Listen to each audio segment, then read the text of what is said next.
The rain had been falling since Northallerton, and by the time the post-chaise turned through the gates of Aldermore, it had become the kind of rain that does not announce itself, but simply is a steady, silent fact of the November night that soaked through the coachman's greatcoat and turned the gravel drive to a dull black mirror underfoot. Cecily Vane pressed her face to the window glass and saw the house for the first time in the dark, and it was very large, and most of its windows were unlit, and the cold came through the pane against her cheek like a held breath. There was one window that was not dark. On the first floor at the far left corner of the west wing, a room glowed with a light too unsteady for lamp or candle. A red-orange pulse that climbed the glass and receded and climbed again, the light of something burning rather than something lit. She watched it for the 3 minutes it took the carriage to draw round to the entrance court, and then the footman was at the door, and the light was behind her, and she descended into the rain. She had no way of knowing, then, what was burning. She would learn it in the morning, the way one learns most things at Aldermore, by coming upon its evidence in silence, without witness, in a room she had not been told to expect. She thought, as she stepped under the portico, that she had made a mistake in coming here. She thought this every time she came somewhere new. She thought it was probably true. Cecily Vane had been a widow for 2 years. Her husband, Mr. Sex. George Vane had been a solicitor of moderate ability and genuine affection, and he had died of a fever in the spring that followed their 3rd winter together, leaving her with a house that was rented, furniture that was not hers to sell, and a sum of money that was enough for 6 months if she was careful and less if she was not. She had been careful. She had been very careful. And then she had taken a post as companion to Lady Bellwether of Aldermore, who was the aunt of the Duke of Morwick, and who had written in her letter that she required a woman of some reading and steady nerves, and that a widow would do better than a girl. Cecily had understood that last clause precisely. A widow would make no demands. A widow would not wish to be noticed. A widow would come to Aldermore and take up the space allotted to her and be grateful for it. She was, in fact, grateful. She had made herself so. It was not so very difficult when the alternative was clear. Lady Bellwether received her in a small sitting room off the main corridor, wrapped in 2 shawls and attended by her steward, a dry man named Partridge, who looked at Cecily over his spectacles and said nothing. Lady Bellwether was 71, enormously pleased with herself, and currently suffering from a cold she described as nearly fatal. She examined Cecily for 30 seconds. "You are younger than I expected," Lady Bellwether said, "and thinner. They will feed you here. You needn't worry about that." "I am not worried," Cecily said. "No." Lady Bellwether considered her. "You are not, are you? Peculiar sort of woman," she added to Partridge, as if Cecily were not standing 4 feet away. "But she'll do." Partridge did not comment. He showed Cecily to her room by candlelight, and she did not see the Duke that night, and she lay in her narrow bed, under 2 very good blankets, listening to the rain on the windows, and thinking about the glow she had seen as the carriage turned up the drive. She met Julian Ashbourne, Duke of Morwick, at breakfast. He came in at 8:30, already dressed for the day, and he did not speak when he entered. He sat at the head of the table. A footman brought him coffee and he drank it, and he ate very little, and Cecily, who was seated at the table's far end with a letter she was drafting for Lady Bellwether, felt his gaze cross her once and then settle elsewhere, on the window, on the grey November park beyond it. He was 36. She knew this from Lady Bellwether's letter, which had mentioned his age in the same sentence as his title, as if both were simply facts of the house, like the ceiling height. He was tall, even-seated. His hair was dark and neatly combed. There was a narrow scar at his left temple that she noticed, because the light came from that side. He did not introduce himself. He did not need to. She did not expect him to. He left before she had finished the letter, and the room felt, when he was gone, precisely as it had before he entered, which she supposed was the point of a man like that. She was told quietly by the housekeeper, Mrs. Treba Norris, that his Grace did not keep to the family schedule, and should not be waited for at meals. She was told that the East Wing was not in use and that the library was available to her in the afternoons, if Lady Bellwether did not require her. She was told that there was a boy, His Grace's ward, a child of 8, named Edmund, who had lessons from 9 until noon with a tutor, and was permitted in the gardens in the afternoon. She was told none of this as instruction, so much as orientation, the way one orients a new piece of furniture, placing it near enough to be useful and far enough away to leave the principal rooms unchanged. Cecily found the portrait's remains on her second morning at Aldermore. She had come to the study before breakfast, having been sent by Lady Bellwether to retrieve a book. The old lady had misremembered leaving there, but had actually left in her bedroom, where Cecily later found it beneath a shawl. The study was unlocked and unoccupied. The hearth had been swept, but not quite thoroughly, and what remained in the grate was a collection of ash and partly burned material that was not the shape of logs. The frame had been iron, not wood. It stood in the ash bed at a slight lean, its corners warped but intact, and inside it, at the lower right corner, a portion of canvas had survived the fire. Not much. Enough. Enough to see a painted shoulder in a dark coat. Enough to see the edge of a jaw, a white cravat. Enough to understand that what had burned here was a man's own image, committed deliberately to the fire. In the night she arrived. She stood looking at it for a long moment. Then she turned away and went to find the book that was not there, and she did not mention what she had seen to anyone. She thought about it, though. She thought about it with the particular concentration she gave to things she did not yet understand. He found her in the study the following morning. She had gone back. She could not quite have explained why. She told herself she wished to retrieve the book, though Lady Bellwether had by now remembered where she had left it and was satisfied. So this was not true. She stood at the hearth looking at the burned frame in the ash, and she did not hear him come in, Mrs. Vane. She turned. He was in the doorway, and for a moment the quality of his stillness was such that she could not judge whether he was angry or merely present. The light from the east windows was cold and gray. He looked at her, then at the grate, then back at her. "Your Grace," she said, "I beg your pardon. I came to retrieve a volume for Lady Bellwether." The truth of this had expired the day before, and they both knew it. Or he knew it, and she suspected he knew it, which amounted to the same thing. He crossed the room. He did not ask her to leave. He stood at the hearth, 2 feet from her, looking at what remained in the grate, and the angle of his jaw in the gray light was very still. "It was an indifferent likeness," he said after a moment. She did not answer immediately. There was something in the way he had said it, the careful leveling of his voice against something underneath, that told her the correct response was not comment. "I imagine the painter was proud of it." "All the same," she said at last. He looked at her then, directly, for the first time. His gray eyes were deep-set and not cold, which surprised her, because she had expected cold. He was, the Duke said. "They always are." He left shortly after. He did not tell her not to come back to the study, and she understood that to be its own kind of permission. The ward, Edmund, found her the following afternoon in the garden. She had not sought him out. She had simply sat on the stone bench near the kitchen garden wall, which was sheltered from the wind, and opened the book she had been meaning to read for 3 days. And he had appeared at the gate with his coat buttoned incorrectly and his hair escaping its comb. And he looked at her with the solemn, assessing look that some children wear when they are deciding whether a new person is worth the effort. "Are you the companion?" he said. "I am," Cecily said. "Lady Bellwether's companion," he clarified, as if there might be some other kind. "The same." He sat down on the other end of the bench without invitation, which she liked. Children who waited to be invited were children who had been told their company was conditional, and she had never cared for that. "What are you reading?" he asked. She showed him The Spine. He read it with the effortful concentration of a child who had recently been taught to read well, and was not yet done being surprised by his own ability.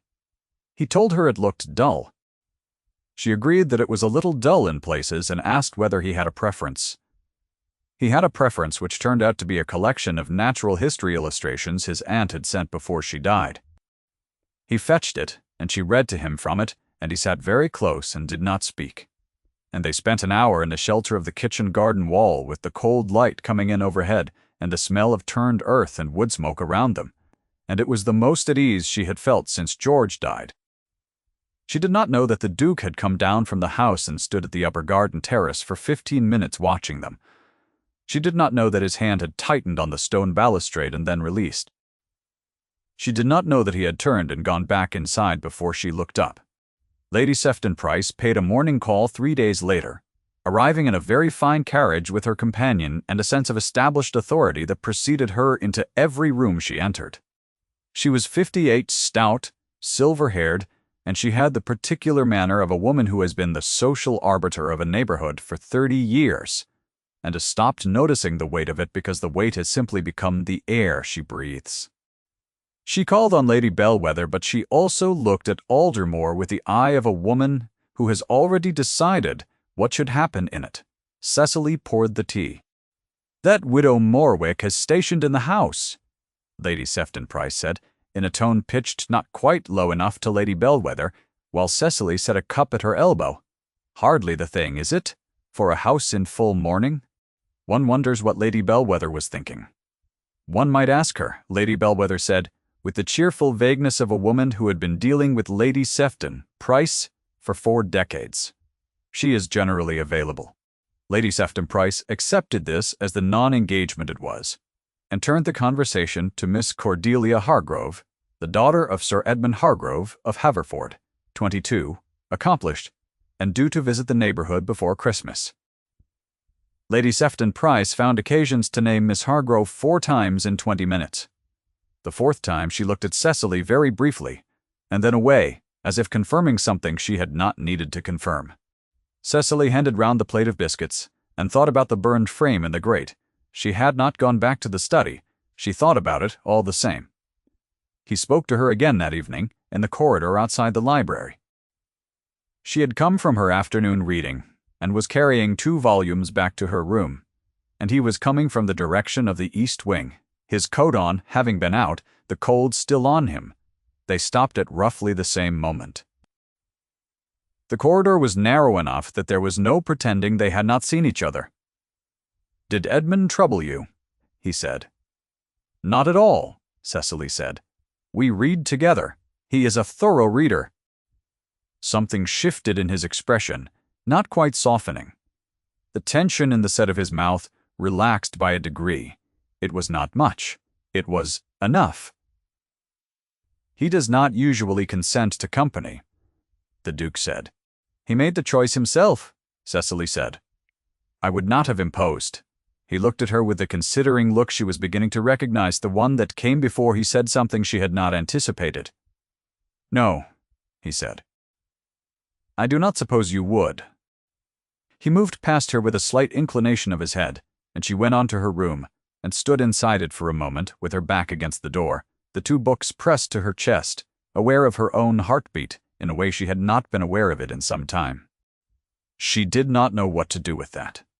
There is something particular about a house that is in the early stages of its own thawing, when the grief inside it has not lifted, but has begun, very quietly, to shift its weight. Aldermore had been in mourning for 18 months, and the mourning had not been the warm, weeping kind, but the silent kind, the kind that settles into the corners of rooms and makes the furniture look older. Cecily felt it lift slightly around her, and did not know whether to trust that, or to hold still. She had been invisible her whole life in one way or another. She was not accustomed to the sensation of being noticed. If you have ever watched a house begin to remember itself, you know it does not happen all at once. He came to the library one afternoon and found her there, and did not leave. He sat at the far end of the table and worked through a stack of correspondence while she read, and neither of them spoke for an hour, and it was not uncomfortable. It was not comfortable either, not quite. It was charged in the way a glass of water is charged, when you set it on a high shelf and know that it is perfectly placed, but that any small shift will be decisive. She asked him eventually whether Edmund's interest in natural history had been his late wife's influence or his own. He set down his letter. Neither, he said. It was my wife's sister's. She died when Edmund was 4. He has been carrying the book since. I did not know that, Cecily said. No. He looked at the surface of the table. There is a great deal of carrying on in this house that goes unremarked. She thought about this. She thought about the portrait burning, the iron frame still standing in the ash. She had still not mentioned it. Your Grace, she said carefully, was the portrait in the study a recent commission? He looked up. No, he said. It was painted 7 years ago, in the first year of my marriage. He was quiet for a moment. I was a man of considerable certainty in those days. I am less certain than I was. She understood that he was not speaking. I think, she said, that certainty and honesty are not always the same thing. He was still for a long moment. Then he said, No, they are not. And he looked at her with something in his gray eyes that was not quite surprise but was adjacent to it. And she felt the warmth move up her throat and turned her face to her book so that she would not have to manage it in the open. She was not used to being seen. She did not know what it felt like. She was learning. Miss Cordelia Hargrove arrived at Haverford Hall 10 days before Christmas, and she was everything the neighborhood had promised. She was tall, fair, and composed in the manner of a woman who has always been told that she is the correct answer and has therefore learned to hold herself accordingly. She was not unkind. That was the hardest part, as Cecily later thought. There was nothing in her to dislike, which meant that disliking her was purely a matter of private self-knowledge, which was worse. Lady Sefton Price arranged a card party the following week, and it was at this card party that Cecily first heard the name of a society correspondent she did not know, because Miss Hargrove read a passage aloud from a letter she had received from a friend in London. Something about a shooting party in the neighborhood and the various unattached persons present, and the passage included the line, read in Miss Hargrove's clear, pleasant voice, that the Duke of Morwick was expected to settle his situation before the new year, and that the house contained as its companion not the sort one would expect a duke to notice. Being a widow and a woman of no consequence whatsoever, Miss Hargrove had not meant cruelty by it. That was evident. She had read it without emphasis, as social intelligence rather than attack, and had moved on to the next paragraph without looking at Cecily. The room did not react particularly. That was worse. Cecily felt the words land in her chest and settle there, warm and leaden, and she finished her hand at cards and excused herself at the earliest opportunity and walked back across the park to Aldermore in the cold alone. Because she had come in Lady Bellwether's carriage, and Lady Bellwether was not yet ready to leave, and the walk was 1.5 miles, and the cold was beneficial. She had decided by the time she reached the portico that she would write to a family in York who had inquired about a companion the previous spring. She had put them off then. She would write now.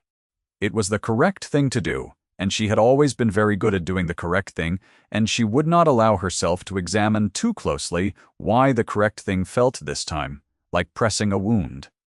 Edmund found her crying in the kitchen garden the following morning. She had not cried the night before. She was not to be accurate crying now, exactly, but her eyes were wet and the cold on her face made them feel worse. And Edmund came around the corner of the kitchen garden wall with a trowel he had been using for some purpose, and stopped. "Mrs. Vane," he said. "Edmund?" she said. He considered her for a moment with the unnerving perceptiveness of an 8-year-old child who has been through grief of his own. Then he sat down on the bench and set the trowel in his lap and said nothing, which was the most dignified thing anyone had done for her in some time. They sat together until she was composed again, and then he said, "Are you going away?" She looked at him. "Why would you ask that?" "Because you look the way people look when they have decided something," he said. He was right. She had decided something. She had been deciding it all morning, and looking at his small, serious face, in the gray November light, She felt the decision begin to crack at its edges, which was not convenient and was not, she told herself, wise. She told herself also that she had survived George's death and the dissolution of the rented house and 6 months of careful arithmetic and the particular silence of a woman who has stopped expecting to be asked what she thinks of anything. She had survived all of that, with her composure intact and her pride intact, and herself more or less intact. She could survive being called a woman of no consequence by a woman in an ice blue gown at a card party. She had survived worse, in smaller rooms without witnesses. She said none of this to Edmund.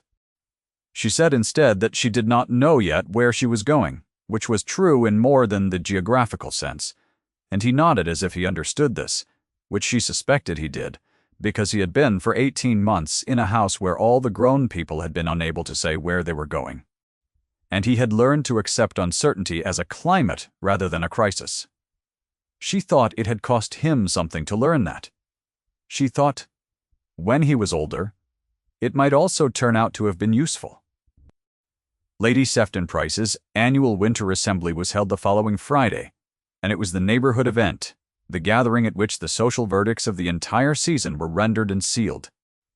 Lady Bellwether attended, which meant Cecily attended, and Lady Sefton Price received them at the door with a warmth that was perfectly calibrated to the exact degree Lady Bellwether deserved and Cecily did not, which was to say that Cecily was not precisely received at all, but was incorporated into the event in the manner of necessary furniture. The Duke was present. He arrived after they did, which meant that Cecily had already established herself in the corner, near the windows that companions typically inhabited, near enough to Lady Bellwether to be useful, and far enough from the principal social formations to be invisible, and she felt him come in before she saw him, the way one feels a change in barometric pressure. She did not look up. Lady Sefton Price had arranged the room with the precision of a general who has studied the terrain. Miss Hargrove was positioned near the fireplace, in the rose silk gown, her golden hair catching the light. The Duke was steered toward her within minutes of his arrival. Cecily saw it happen from the corner of her eye and did not watch the rest. She was not going to make a scene. She was not, in fact, going to do anything because she had nothing to do. She was the companion. She sat in her corner and watched Lady Bellwether accept compliments on her improved health and thought about the letter she had drafted to York and whether she should add a paragraph about her experience with young children. The room was warm and bright and full of conversation that had nothing to do with her, and she was very good at this particular discipline of being present and absent at once, and she had been practicing it so long that she could sit in the middle of a well-lit drawing room and feel herself as transparent as the glass in the window behind her. She had learned it in her mother's house as a girl.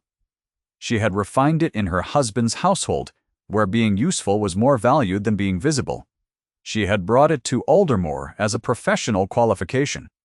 What she had not expected, coming to Aldermore, was that someone would be looking. She did not allow herself to look at him now. He was by the fireplace.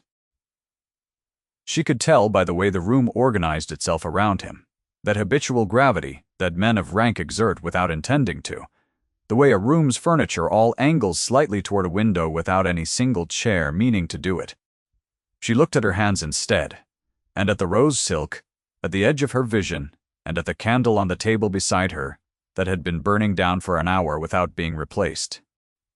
Lady Sefton Price came to her corner 20 minutes into the evening. She did not sit. She stood near enough to Cecily to make the conversation private, which it was, and she was not unkind, which she never was, and she said in a tone of perfect social management that she had been hoping to speak with Cecily about the spring, and whether Lady Bellwether's health might require a change of air, and whether Cecily had considered that there might be more suitable posts for a woman of her position and circumstance in a household that was not one in which the Duke was unattached, and the arrangements therefore uncertain. She said it as one says a natural fact, the way one mentions that a road is muddy or a window is cold. She said it without cruelty because she was not cruel. She was simply a woman who had made a habit for 58 years of being correct. The room was not attending to them, but the room was not far away either. Cecily kept her hands still in her lap. She kept her face composed. She said, I believe Lady Bellwether is satisfied with the present arrangements. Lady Sefton Price. I am sure she is, Lady Sefton Price said. I am speaking of the Duke's arrangements. A woman in your situation must be careful not to mistake attentiveness for intention. It was, Cecily would think later, a sentence that had cost someone like Lady Sefton Price very little and a woman like Cecily a great deal, which was precisely how these sentences always worked. She felt the color rise in her throat, and she did not let it reach her face. And she said nothing further, and Lady Sefton Price moved away in the direction of Miss Hargrove, and the room continued around Cecily as if nothing had happened, because for the room, nothing had. The Duke had heard it. She did not know this at first.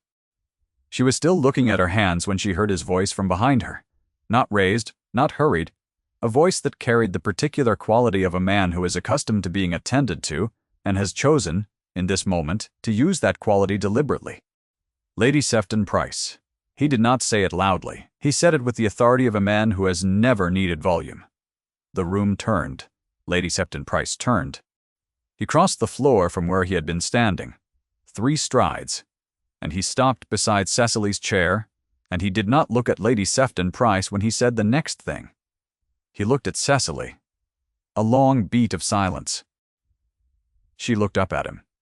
"She is the woman I intend to make my Duchess," he said. 10 words. Spoken in the same register as everything else he said, level and still and entirely without drama, which was what made them land the way they did, not as a blow but as a key turning in a lock, a sound so small and so final that the room heard it before it understood it. Lady Sefton Price's fan stopped.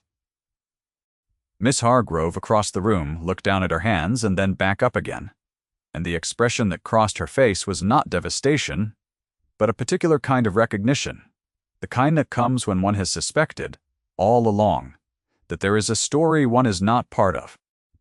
She was not wrong. She had never been wrong, exactly. She had simply been answering a question that was not being asked of her. Lady Bellwether said from her chair by the fire, "Well," which contained everything it needed to contain. Cecily sat in her chair. She was not, in this moment, capable of speech, and she did not attempt it. She was aware of his hand at her elbow, the slight pressure of it through her sleeve, not pulling her up, but simply there, simply present, which was more than she had been led to expect from anyone in a very long time. Her eyes were doing something, preferred they were not doing, but there was nothing to be done about that. And he looked at her, and did not look away, and his gray eyes in the candlelight were not cold at all. She had known they were not cold. She had known it since the morning in the study. They left together in the Morwick carriage, she and Lady Bellwether and the Duke, and the drive home was quiet. Lady Bellwether fell asleep before they reached the gate. Cecily looked at the dark park going past the window. He sat across from her, his face in the lamplight, and they did not speak for several minutes. "I should have spoken sooner," he said. "You spoke when you were ready," she said. "I think that is the correct order of things." "I burned the portrait," he said, "because I had been carrying it for 7 years, as evidence of something I was not certain I had felt when you arrived. I thought—" He stopped. "I thought it was absurd. The timing."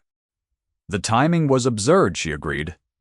"I was not a man who knew how to want something honestly," he said. "I had been dutiful. I had been sufficient. I had never—" He turned his face to the window. "My wife deserved better than a man who could not tell the difference between love and obligation. I did not know, until she was gone, that I had not known." Cecily was quiet. She thought about the frame in the ash. She thought about the corner of painted jaw and the white cravat at the lower right of the ruined canvas. She thought about George, who had been a good man, a genuinely good man, and who had looked at her across every dinner table they shared without. She had slowly understood, ever quite seeing her, not from cruelty but from the comfortable blindness of a man who is satisfied and mistakes satisfaction for comprehension. She had loved him, and she had mourned him, and she had never quite found the words for what it was to grieve a man while knowing, precisely, which part of the grief was for him, and which part was for herself. for the 8 years during which she had been both necessary and invisible, which was the loneliest combination she knew. "Edmund told me you looked the way people look when they have decided something," Julian said.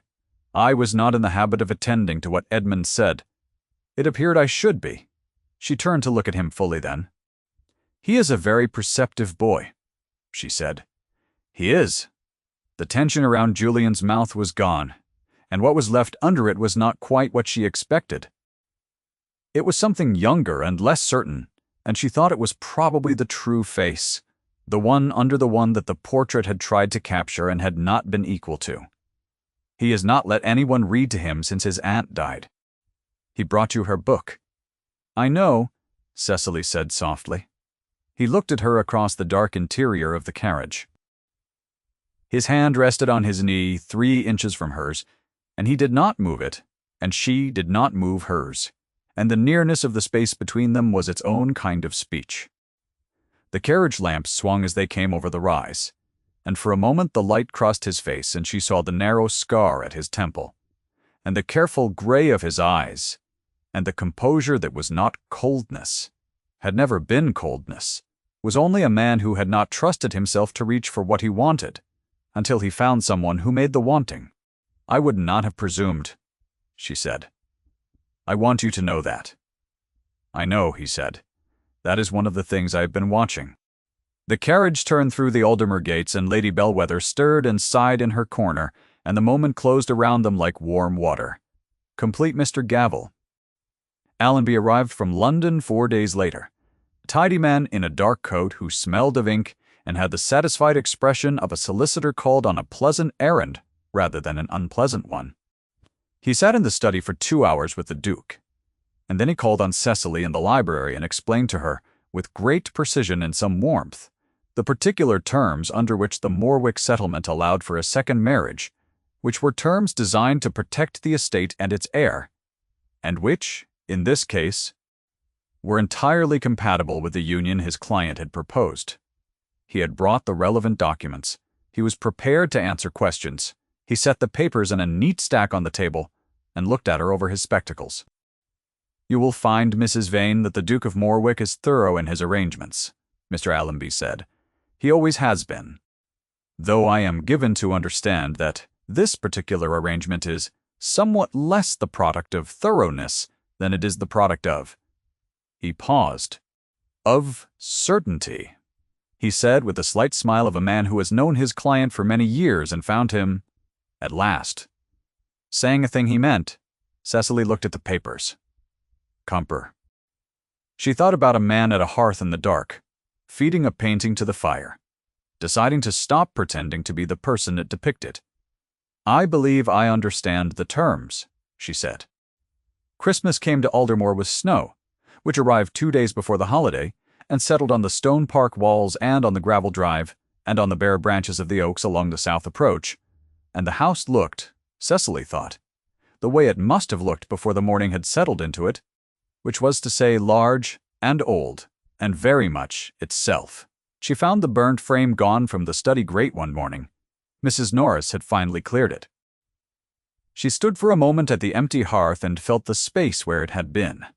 And then Julian came in with Edmund at his side, the boy carrying the natural history book and 2 questions he could not wait to resolve. And Julian caught her looking at the empty grate and held her gaze for a moment, and there was something in his expression that was not sorrow, but was the thing that comes after sorrow, when you have set it down and stood up straight. Edmund demanded her attention on the question of whether the great crested newt was found in the north of England, which it was, and whether they might look for one in the spring in the pond at the east end of the park, which Julian said they might. And the 3 of them stood in the study with the snow falling outside the window, and the fire lit in the cleaned hearth. And the smell of pine from the arrangements Mrs. Norris had put on the mantelpiece, and Edmund's voice filled the room in the way that only a child's voice can fill a room that has been too quiet, cleanly, without effort, as a matter of fact. She was commissioned early in the new year. Not a portrait. She would not have sat for a portrait. Not yet. Perhaps not for some time, and Julian had not asked her to. He had asked instead for a miniature from a painter in York who did small, precise things, and he had described what he wanted with a specificity that the painter found unusual, though he did not say so. He wanted the garnet brooch at the collar, he wanted the hair as it was, the dark auburn, with the small curls escaping at the nape. He wanted the expression she wore when she was reading and believed herself unobserved, the composed line of her mouth that was not severity but a woman who had learned to be careful and was learning slowly to stop. The miniature arrived in March and was very like. He held it in his palm in the light from the study window and looked at it for a long time. Then he set it on the mantelpiece where the burned frame had stood, and went to find her in the garden where the first of the crocuses had come up along the kitchen garden wall, and Edmund was crouched at the edge of the border with a stick, inspecting something he was convinced was evidence of a great crested newt. She looked up when she heard his step. The morning was cold and clear, and the first light of spring came over the south wall and crossed her face, and he thought, not for the first time, that no painter had ever been required to make her beautiful, because she simply was. He stood beside her at the wall. Edmund looked up at them both, with the equable satisfaction of a child who has decided that the new order is acceptable and has been comfortable in this knowledge for some months. Then he looked back down at the stick. "There," Edmund said to the boarder, with great certainty. There was nothing there yet. It was March, and cold, and too early. But he was right all the same. If this story stayed with you, I would be glad to know which moment you are still thinking of. Leave it in the comments. And thank you for staying until the end.